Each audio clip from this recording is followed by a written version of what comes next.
Hi guys, it's Adam from Rally Raid Products and welcome back to part 2 of our CB500X 2021-22 series. In this video we're going to be looking at engine protection and discussing why engine protection is so important to the CB500X and also how to fit one of our CB500X engine guards.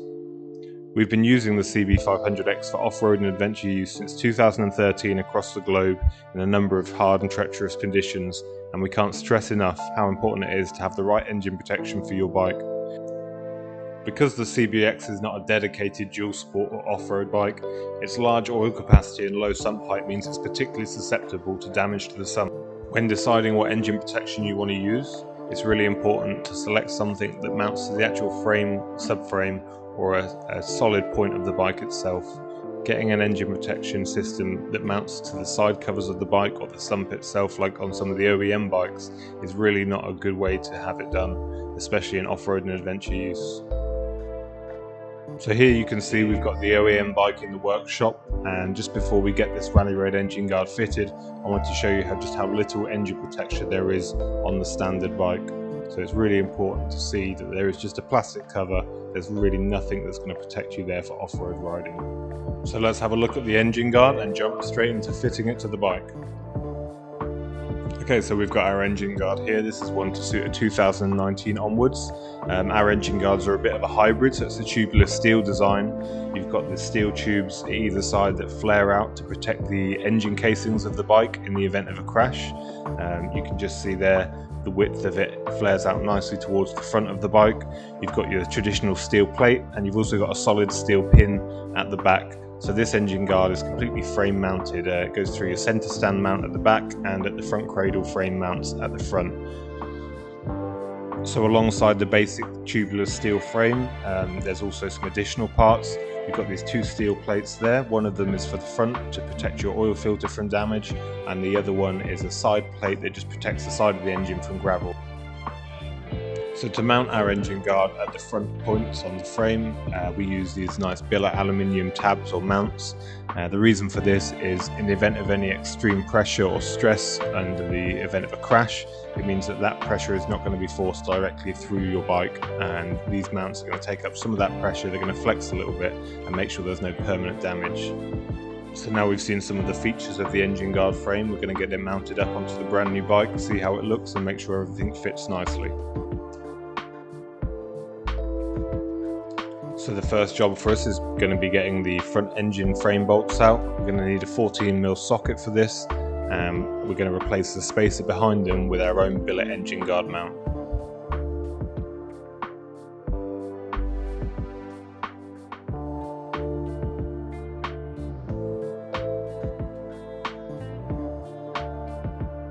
Because the CB500X is not a full down tube frame bike, it's quite common that the front cradle will slightly flex forward under the weight of the bike when it's on the side stand. So you can see here the holes are slightly misaligned, and this is nothing to worry about. It can be pulled back in by hand or with a ratchet strap, but you really want to make sure when you put the bolt back in that you're not cross-threading it. So make sure you're putting it in with your fingers, not a tool first.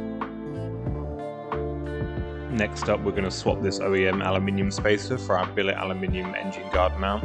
These are handed left and right, so just make sure you're working with the right one for the side of the bike you're working on. We're going to use a small amount of 258 Loctite on this frame bolt, just to make sure that it doesn't come loose over time with the vibrations. And before we put this in, we really want to make sure this isn't going to get cross-threaded. So we've got the billet engine guard mount in place in between the frame and the engine block itself. We've got the bolt just resting in there, and the next job is to pull that frame in, the front cradle of the frame, to make sure the holes are aligned and there's no pressure on the bolt as it's coming through. So you can use a ratchet strap from here to here, or if you're feeling up to it, you can just pull it in with your hand as you do it and just tighten it up with your fingers, and this way you get a real feel for what's going on with the thread there.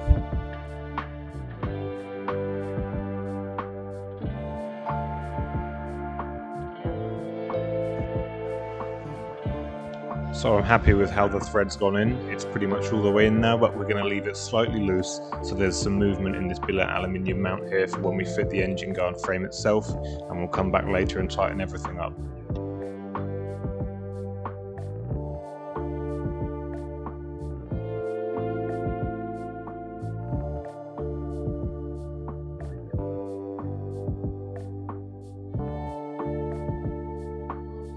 So now we have to remove this side cover here, so we're going to use an Allen key for that, and we're going to make sure that we take the bushings and the top hats out of this plastic piece and reinsert them into our own piece.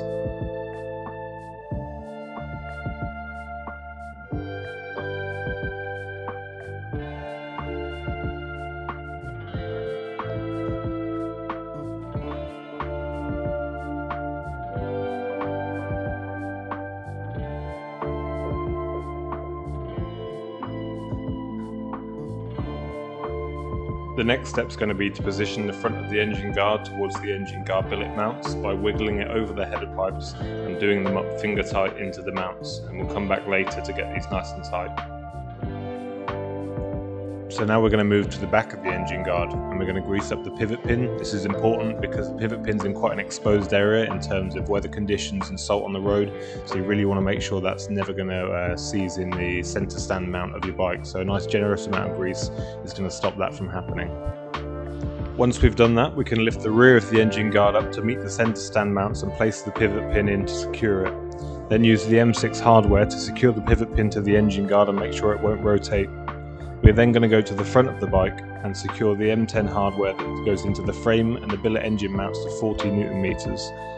After that, we're going to come back to the rear of the bike and tighten up the pivot pin retaining hardware just to 20 Newton meters.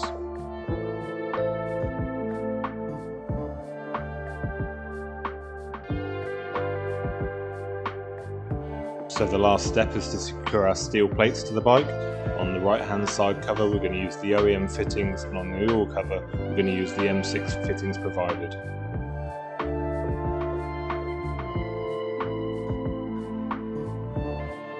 So we've got everything fitted up now onto the 2021-22 model, and you can see how the side bars come into effect in sort of a crash bar way along the side of the bike. All we have to do now is get it up on a centre stand with a nice flat platform to work on, and now we can get the rear shock out of the bike and start work on that. So let's get it jacked up, and in video 3 we're going to have the rear shock out, and we're also going to have the forks out to look at the new internals in the front end. Just on a side note, as a little nugget of information, as I went to fit the oil cover on the front of the engine guard, I thought I'd just try the RNG radiator shield, because Honda had said they'd made the radiator slightly lighter, so I was interested to see if it fitted.